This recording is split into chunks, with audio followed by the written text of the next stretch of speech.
Well, you don't have to go to it because you should all know it. Genesis 1:1 says what? Word for word. I don't even want, you better not even mess it up. That's right.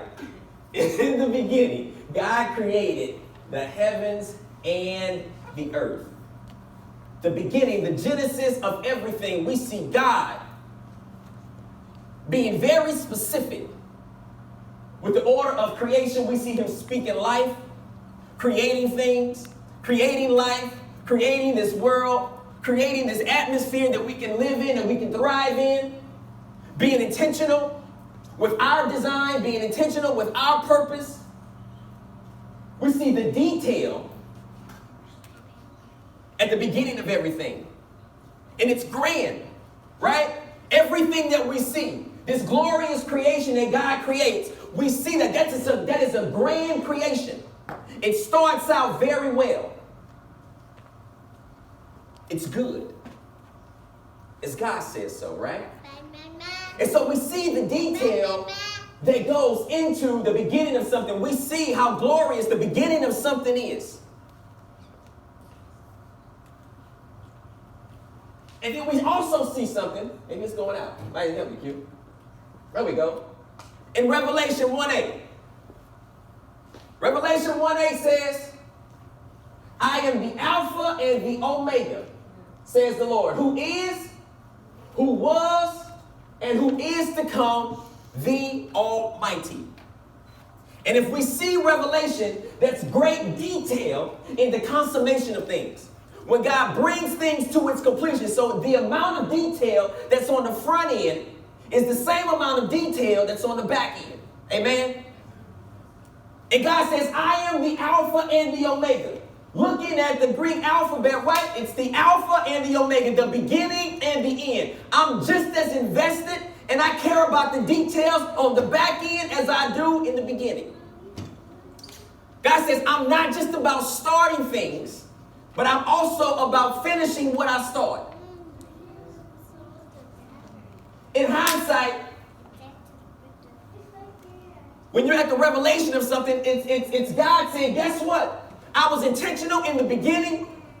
It was good in the beginning, and I want to bring things to a good ending.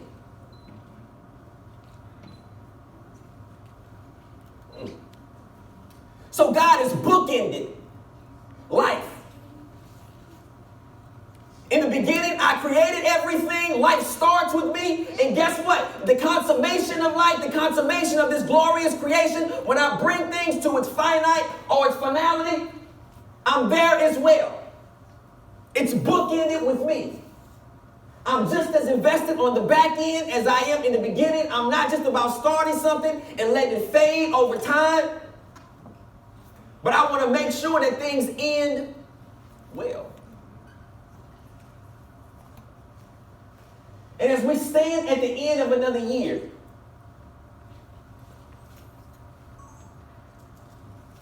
(363 days under our belt. We've got 2 left to go. Just by the very fact that you're still here, that you still got your right mind, that you still have a testimony, still have a heart for God, is an illustration, is a manifestation of you being an overcomer of everything that happened in the interim. From beginning to end, God has said, you know what? I was invested in you starting this new year. I was invested in you starting. And guess what? I'm still invested in you ending well. Yeah. And I love this. Because God says, I'm the Alpha and the Omega. The beginning and the end. I'm intentional with how things begin. And I'm intentional with how things end. And because of my intentionality, guess what? I don't just say something in the beginning and then show up in the end and expect for things to be the way that I want them to be. Which means that I don't check out.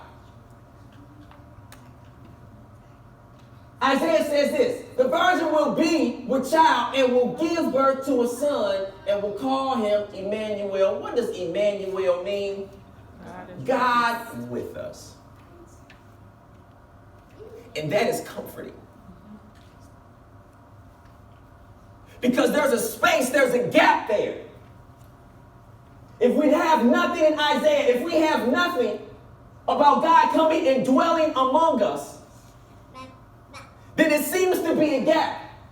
It seems to be that we can be lost in the interim as we're going through the middle, as we're going from beginning to end, and life gets hard, and we get confused sometimes, and things hurt us, and things stop us, and things throw us back or set us back, or things get difficult. Sometimes we feel like we lose our way. And if there's nothing in the middle, and we have someone that says, you know what, there's purpose to your life, you're created for something good, and then I'll come back and show up in the end and make sure that it's well,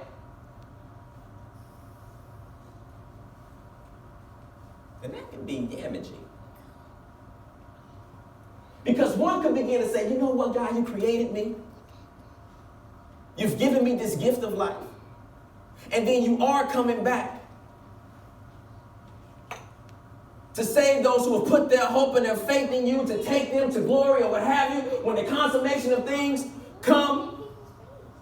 But you know what? For the life of the matter, I've been going through some things where I needed you. I faced some ups and downs, and I really could have used your presence. I really could have used some wise counsel. I really could have used somebody being intentional with guiding me and leading me out of what I got myself into. And so God says, you know what? Because I'm as invested on the beginning and the end, I've got to be present in the middle. I've got to ensure that things end the way that I intended for them when I set things into motion. Therefore, my presence is a necessity. If you are created with purpose, and I come back to fulfill that purpose, then I've got to ensure that you can live in purpose. And this is the same way with life. God has enabled us to start some things in life, and guess what? He's not just focused on how we start, but it's also how we finish. God has brought you through some storms. God has brought you through some difficult times, and He's allowed you to start afresh. This new beginning, this new life, where you've got the wind in your sail. And guess what? He's intentional about being there, present, to make sure that it ends well. Not that it just starts and it looks good. Not that you have about a 2-week or 1 month cloud nine experience and then you go back to where you came from. Or you fall even harder than where you were. God is saying, I've been intentional, I've been present, I've been holding your hand, I've been ushering things around you and in you to get you to a place to where you can thrive and move and finish well. And I don't want you to plateau off.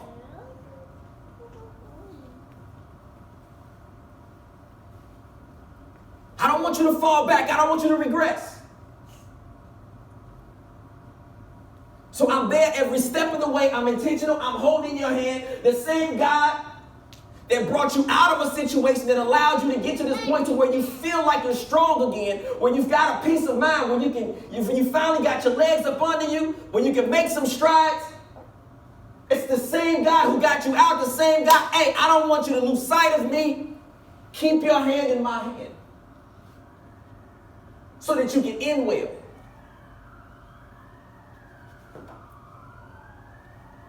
Where's the struggle at?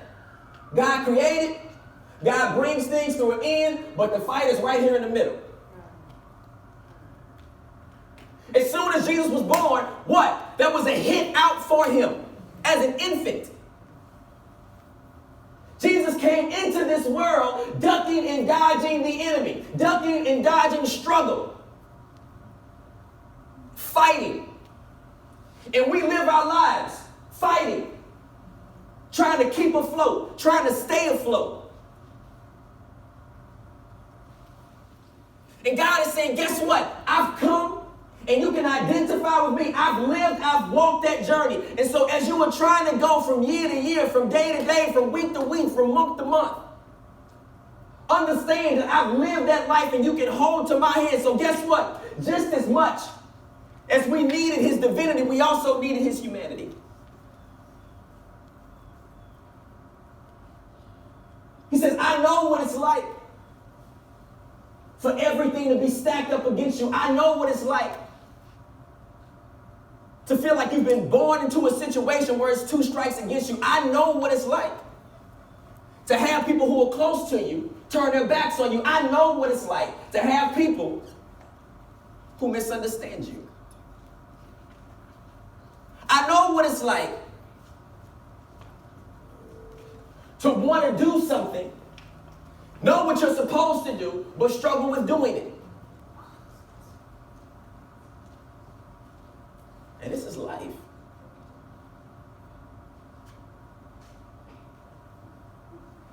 See, we stand in a very interesting position at the end of a year because it causes us to be reflective. We look back over the journey. We look back over the year. We take inventory of that, and then we say, this is how I want to walk into a new year. The only way that you can have a New Year's resolution is to be reflective about what you did and what you didn't do in the past year.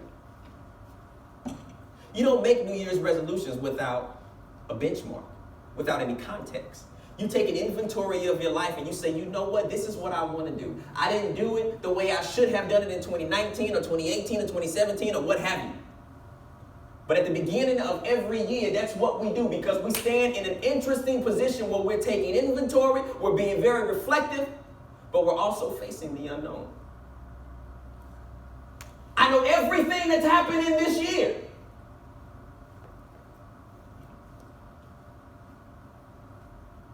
What I don't know is what will happen next year.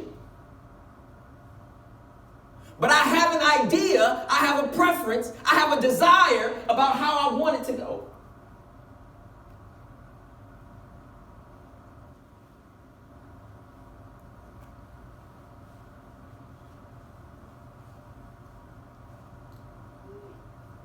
So the question is, are you taking the same you into this new year, into this new decade? Or will there really be change? Will you start well and then end up at the end of it again and say, what happened in the middle? Will you look at 2020 in December and say, man, January was strong. And the first week of February was strong. And after that, my God, I got more work to do.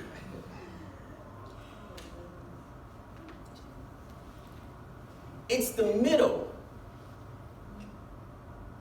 that takes the work. There's a lot of attention that's paid on December and January. But the strength, the fight,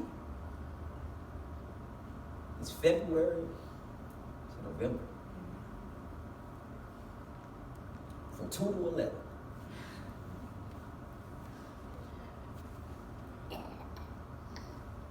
People get married, and it is a celebratory time.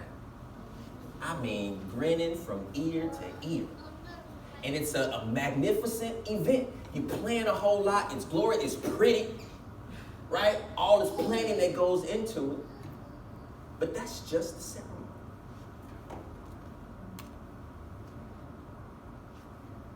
How do you get to a point to where somebody is at the altar and the man or the woman, tears in their eyes,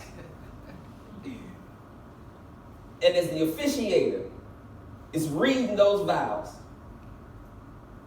and they say, I do, they ain't taking their eyes off of one another. I do, baby. I do. I do. I do. They get excited about getting that ring, putting it on their spouse's finger, the introduction, for the first time. Mr. and Mrs. So-and-so. They are walking out, one, joined hands, dancing, rice, whatever. Celebration. But then you talk to them about 5 years later, and they don't look at each other the same. When you ask them in the beginning about their excitement about being with this person, man, you know what, it's no other person for me, man, I just love her, man. Like, she just completes me. I mean, everything about her. She is who I am not, and that's perfect, man. Get very, very, very philosophical in here. Very poetic in here. She's my heartbeat, man. I mean, she's my rib. I see that now. Everything about me, man. It shines greater because of her. She is my backbone. She supports me. She's my biggest fan.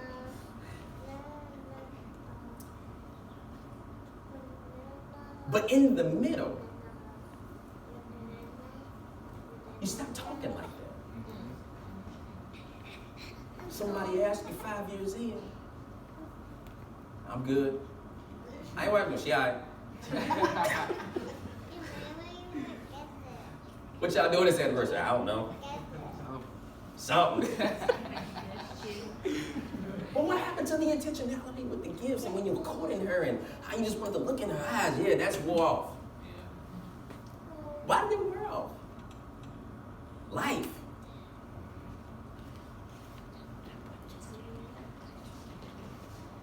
God is saying this. It was beautiful when I started it. It was beautiful in the beginning. It completed you in the beginning. And it's just as beautiful on the end. And what I want to make sure is that in the middle, during this journey, as you're trying to get to a beautiful ending, that it doesn't fade. Yes, you have to work, but it yields an amazing return.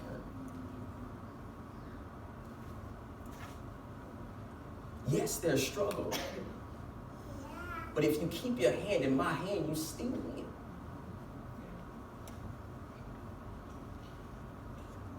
With God, it doesn't end until it ends well. That's comforting. Because things can look like they're taking a turn for the worse, where there's no way out. In the middle, things get foggy. In the middle, things can become unclear. In the middle, sometimes we lose confidence. In the middle, sometimes we lose vision.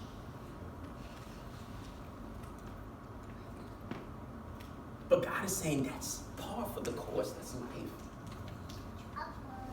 What you need is me as you go through life so that you can have some sustainability.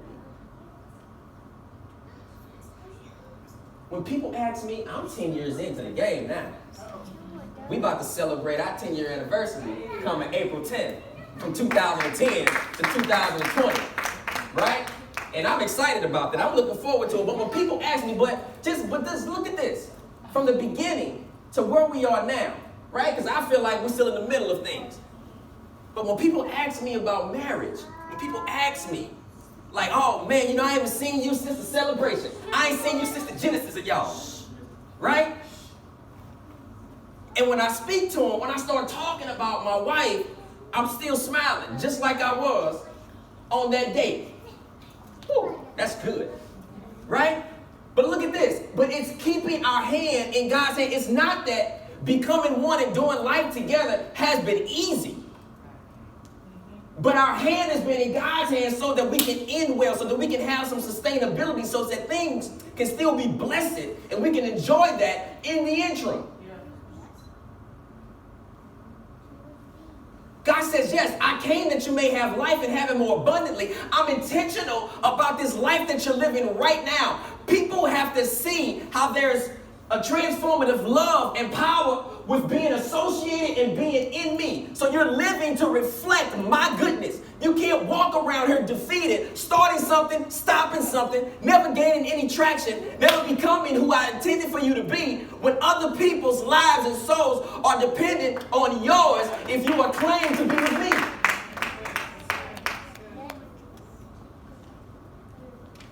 So I want some sustainability. I want you to start well and be well.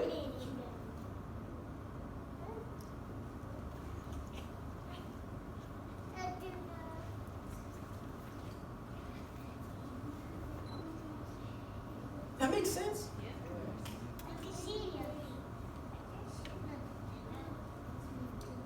God is not just interested in starting things in our lives. He wants us to complete them. He wants us to complete them. And in a world where people say a lot of things, and it doesn't ever amount to anything, you want to be one of those people to where when you say something, you see it through. Because people need that. People need follow through. That makes sense? God says this: I'm going to always bring a revelation to the genesis of things.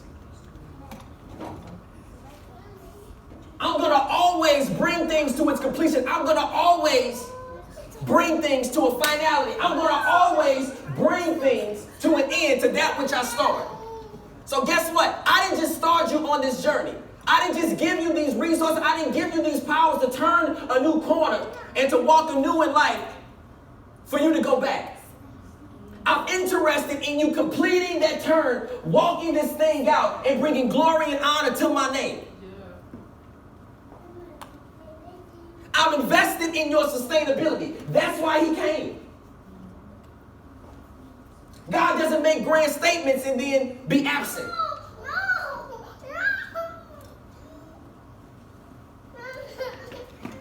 So as we go into another year and as we go into another decade, and as you are making these resolutions per se, or if you have this desire to be who God has created you to be, then you've got to understand that it all begins with him, ends with him, but is dependent on him in the interim. You know what the goal should be? Is I don't want to have the same desires, and I don't want to have the same resolutions, or I don't want to be in the same place this time next year. I don't want another 11 months to go past, and I haven't started this business or this venture that God has had on my heart for so long, and I said I was going to do it this year. And I started out doing some things for the first 5 or 6 weeks of the year, and then you know what? I don't know. Because I tell people, that won't work. Not with me. Ain't that right? Somebody can say that's right.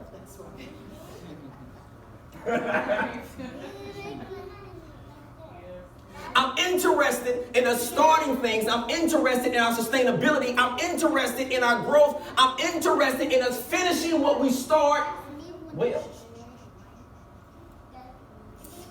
Is anybody interested in finishing well? In order to finish well, you've got to have some sustainability in the interim.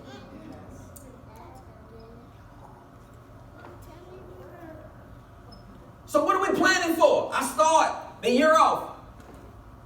Or I end the year talking about what are you planning for?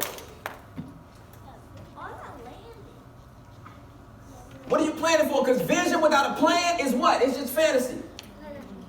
People talk about what they want to do all day, every day. You will never find somebody that cannot tell you what they want, or what they prefer to be, or what they would like. But it's very hard to find somebody that's got a plan to get there. Everybody wants something. But when you compare that to the people who are actually bringing into manifestation their hopes, their desires, their dreams, their passions, It's a big fall off in the numbers. So what are we planning for?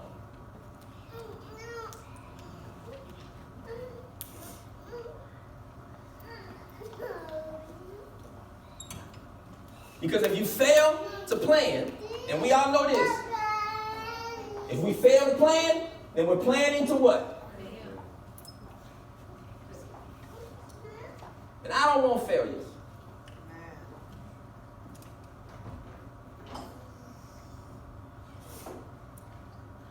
Identify problems. Identify, and what I don't like is excuses. And we should not accept excuses for ourselves. 2020 should be, you know what, no more excuses. I'm going to lay out every excuse that I did have in 2019 and say, you know what, they ain't going nowhere, so what is my workaround? How do I do that in the midst of these obstacles? How do I do that in the midst of my shortcomings? How do I do that in the midst of life? How do I still accomplish something that's worthy of being accomplished even though things are not ideal? This is exactly what Jesus did. He came into a world that was not ideal, but he remained faithful to the Father, and guess what? Things still came to a beautiful completion of things. He still accomplished his mission. The work on the cross was still completed.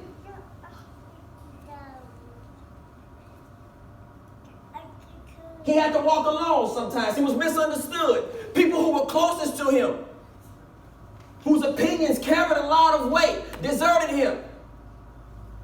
Persecuted, lied on, talked about, mocked, ridiculed, suffered. He said, but you know what? That's going to be par for the course. But what I will show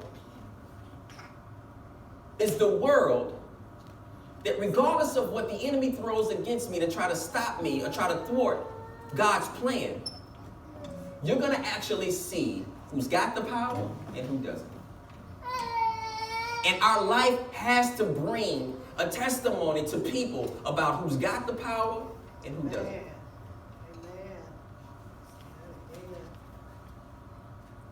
People have got to see through how we live our lives, about how we start something and about how we sustain something and about how we finish something. The overcoming power in Jesus Christ.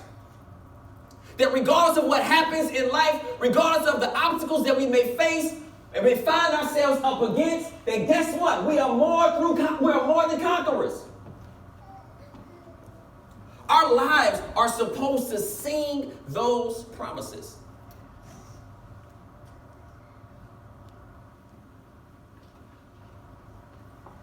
And it's very hard to do if we don't understand that the fight is not about starting something, but it's in sustaining something. That's where you put the attention in. That's what you put the focus on. Sustainability. Sustainability.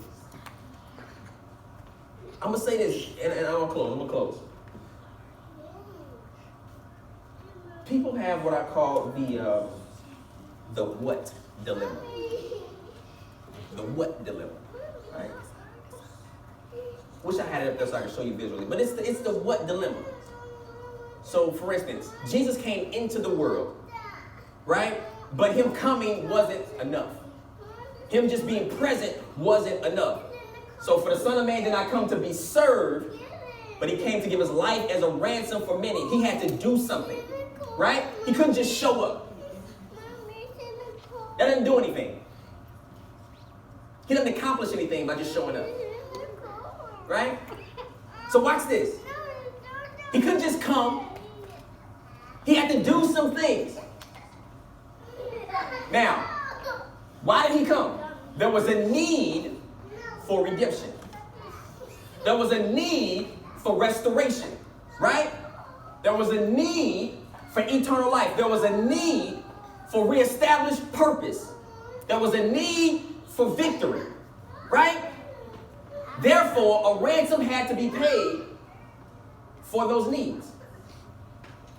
Now, there's a connection between our needs and his plan. Right? You have got to have, going into 2020, I want the mentality of you guys to see that there's a connection between our needs and God's plan. Or, to generally speak, needs and a plan. You've got to have this mentality that, guess what? It's a necessity for me to be who God created for me to be. Otherwise, I'm left with the question, whose life am I living? If it's not a necessity for me to be who God has purposed for me to be, and I'm still living a life, whose life am I living?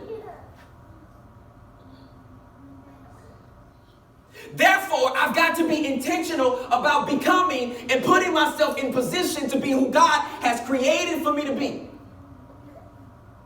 And if I've got to be intentional about putting myself in position to be who God has created for me to be, then I've got to have a plan to position myself. It doesn't happen just by osmosis. Shauna, if you made that statement, then what comes next? If I walk up to you and say, man, how you want 2020 to go? You know what? I just want to get closer to God. I want to just put myself in position, for God to just do some things in my life. And what if you have nothing else to say after that? Do you think you get there? Because my next question would be, how are you going to do that?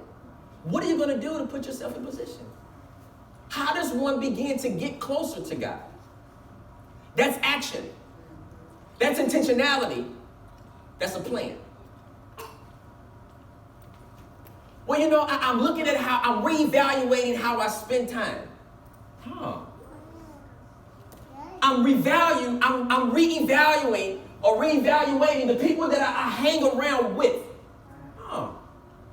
I'm looking at how I can spend my mornings or how I can spend just some time, maybe over lunch or maybe at the end of the day to have devotional time with God. I'm looking to get connected into a church home. I'm looking to get involved. That is a plan for spiritual formation. I'm seeking somebody to really disciple me and grow me, because when I read, sometimes I'm left with questions. And so therefore, I'm planning to be intentional about finding somebody that can disciple me. That's a plan. That's a plan.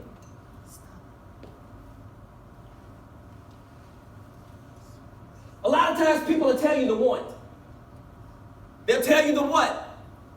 What you want to do in 2020, man? You know what? I want to start eating better. I want to work on my finances. I want to blah blah blah blah blah blah blah blah. And the only way they're going to accomplish that is through a plan.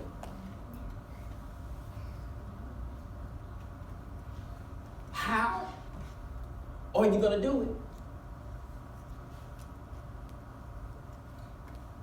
A plan gets us there. A plan mobilizes you. That's what it does.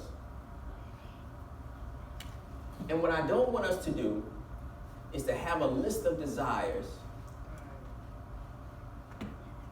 and we never do anything to put ourselves in position to get to them. Especially when those desires and what's in our heart is connected to God's purpose for our life.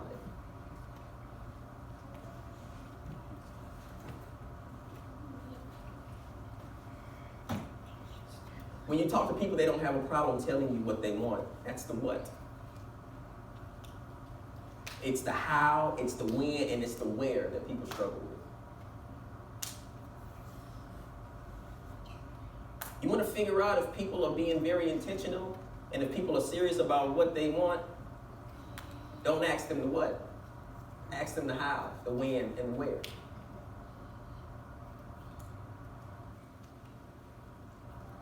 It's very different if I come to you and I say, how are you planning on growing in God this year? You got to answer differently. You can't tell me what you want. You can only tell me a plan.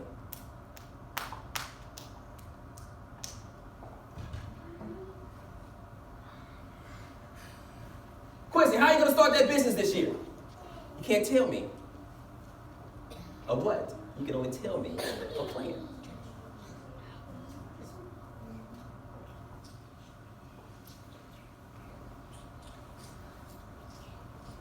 Start asking yourself those questions, and you begin to put together a formalized plan, because a plan is a formalized decision-making process to get you to where you desire to be. Please write that down. That's what a plan is. I'm trying to make sure that we not only go into 2020 well, into a new decade well, but that we have some sustainability.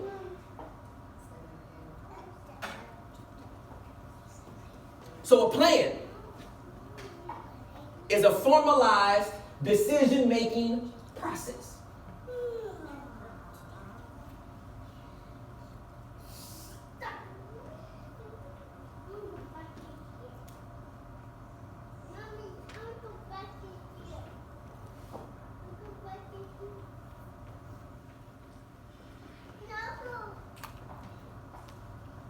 Somebody go to the passage that we had last week. Go to Luke. Watch this. Go to Luke chapter 2. What did we say the what was? But when Jesus came, there was a what? There was a need for redemption. There was a need for reconciliation. There was a need for eternal life. There was a need for purpose. There was a need for victory, right? That's the what. Right? From God's perspective, he had to bring salvation into the world. He had to change the trajectory of human history forever. He had to do something that was never done before. He had to give us access to the throne. He had to allow for us to be victorious in life. He had to do something that would allow us to hear from him in a way that we never did before. He had to do something that would allow for us personally to be overcomers of the enemy. That's the what. Who's that? Luke chapter 2. Verse 1. Read the whole passage. Read verse 1 through 11. In those days, Caesar Augustus issued a decree that a census should be taken of the entire Roman world. So, Jesus has to answer the when, the where, and he does that. So when? Jesus has a plan of redemption. When is it going to take place? Jesus says, I'm going to come during the time of King Herod, during the census of Caesar Augustus. That's when I'm going to insert myself into my creation. That's when I'm going to come. That's when I'm going to fulfill the what? Jesus knew the what on the front end. And I'm going back to this, and I want to keep this separate because I want us to have some correlation between our lives, the beginning of this new year, this new decade, and how things are getting carried out by Jesus, so that we can take that as an example about how we should do some things. That makes sense? So at the beginning, Jesus already knew that he had to have a plan of redemption. He already knew that he had to come and restore humanity because of the fall. Right? So I know that I've got to come into a hostile world. I know that I have to come into a world that does not take kind to me. I know that I've got to come into a world where there's opposition against me. But I know that redemption has got to be brought. I know that victory has got to be restored. I know that eternal life has got to be restored. So Jesus at the front end, if we try to put him in time, right? Jesus at the front end says, I want my people back. Right? You go into this next year. I want to be closer to God. So one. God has a one. My people were created for me. I want them back. But if God just has the want, then what does he bring a revelation to? doesn't end this way, if he doesn't do anything right here, if he doesn't have a plan of redemption to get his people back, then how does Revelation be so beautiful? Right? So, if you're right here today and you're thinking about, as you take inventory over 2019, and you're saying, you know what, this is what I want for 2020, then how are you going to end up in December of 2020 with a beautiful story and testimony to tell if you don't have a plan to get you there? So, it's not the what anymore, it's the where, it's the how, and it's the when. So, Jesus says, guess what? That's what I want, but I've also got a plan to accomplish salvation. It's going to be during the time of King Herod. That's when. When there's a census that's taking place, that's been inserted or directed or decreed by Caesar Augustus. Well, where is this going to take place? In Bethlehem, Judea. That's where I'm going to carry out my plan.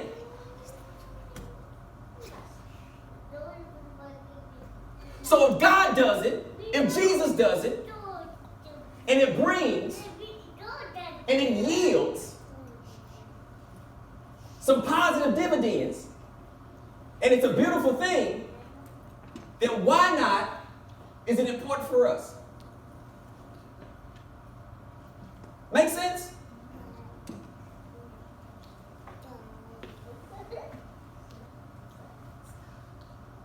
If God is the author of life, whatever he does is how life works. Therefore, I can't just say what I want all day, every day, and expect for it to happen. There's got to be something that I do on my end to put that into motion so that I can someday arrive at what I believe God has for me.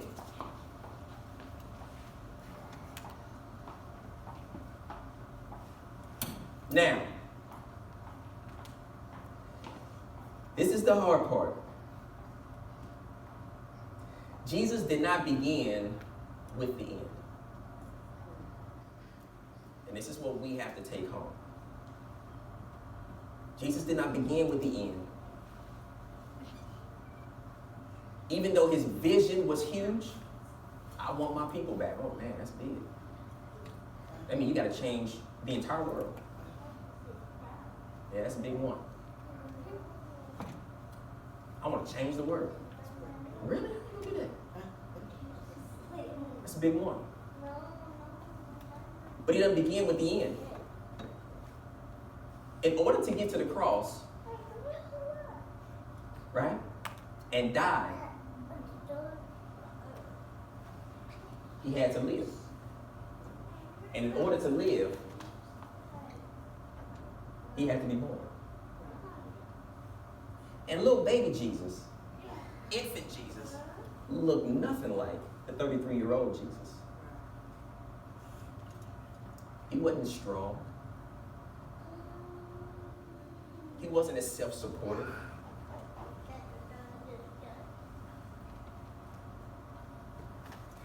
He had different abilities. And you know what stops us from accomplishing some very significant things? The what is always the end. And that's what stops us, and that's what hurts us. Because we want the end in January.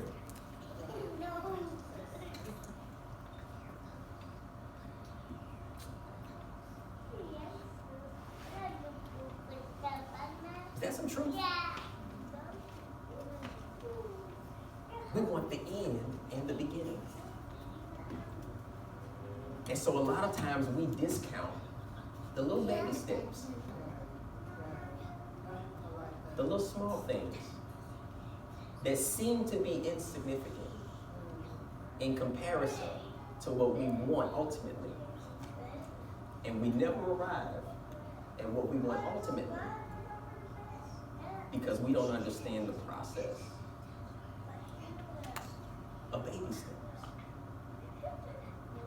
of doing what we can do right now to eventually grow and move and get to what we ultimately know God has for us.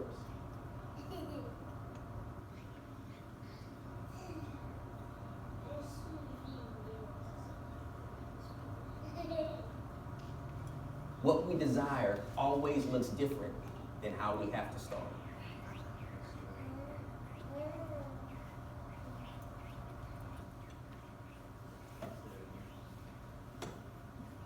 What we desire always looks different than how we have to start.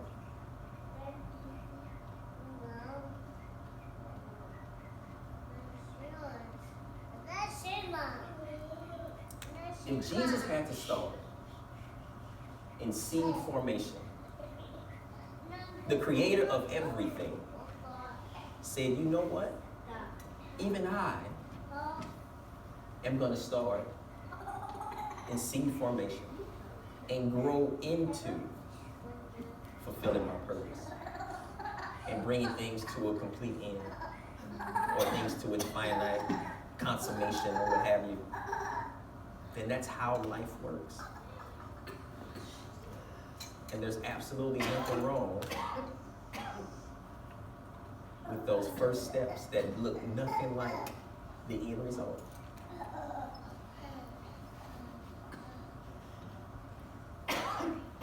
So I don't want you to get discouraged or to compare and look at people who have already arrived and discount your baby steps that you have to take to start putting things into motion. Just keep your hand in God's hand. Put a plan around how you want to get to where God ultimately desires for you to be. Take it one day at a time and trust Him with the rest. Pray for sustainability.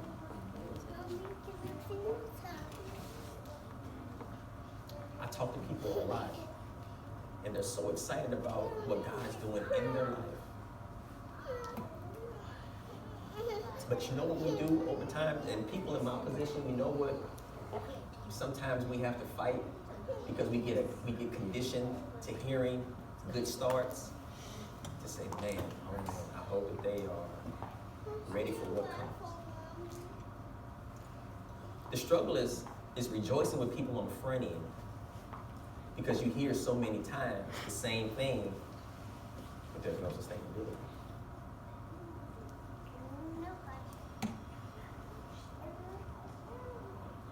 So I want you guys, as you go into 2020, as you go into a new decade, as you turn this corner,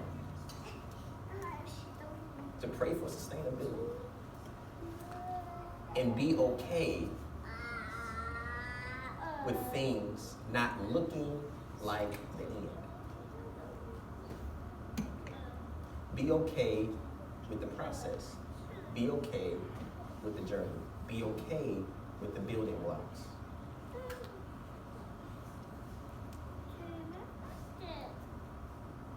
Because when you build the right way, it don't fall.